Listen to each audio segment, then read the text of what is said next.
அல்லாஹ்வுக்கு மாத்திரம்தான் இதை செய்ய முடியும். அப்படிப்பட்ட ஒரு அற்புதத்தை எனக்கு தந்து நான் தூதர் என்பதற்கு அதை சான்றாக ஆக்கியிருக்கிறான். இப்படி எல்லா தூதர்களும் மக்கள் மத்தியிலே அற்புதங்களை காட்டி இது இறைவன் தான் எங்களை அனுப்பினான் என்பதை நிரூபித்தார்கள்.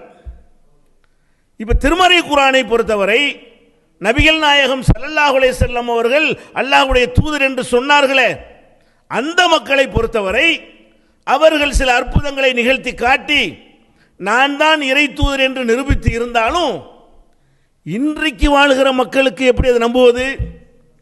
நபிகள் நாயகம் ஸல்லல்லாஹு அலைஹி வஸல்லம் அவர்கள் அல்லாஹ்வால் தான் அனுப்பப்பட்டார்கள் என்று நாம நம்புவதாக இருந்தால் அல்லாஹ் அனுப்பினான் என்பதற்கு ஆதாரத்தை நாம பார்க்க வேண்டும்.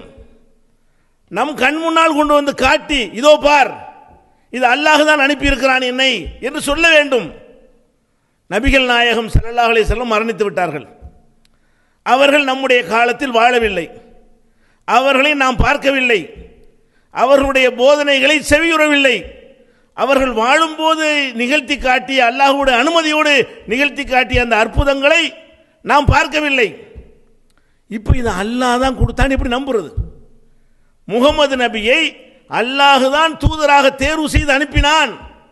இந்த குர்ஆன் என்ற அறிவுரை அல்லாஹ்விடமிருந்து தான் வந்தது என்று சொன்னால் நபிகள் நாயகம் காலத்திற்கு பிறகு இன்று வாழ்கிற வரை உள்ள மக்களாக இருந்தாலும் சரி, இனி உலகம் அழியும் காலம் வரை வரக்கூடிய மக்களாக இருந்தாலும் சரி, அவங்களுக்கு நம்புவதற்கு முகாந்திரம் இல்லை.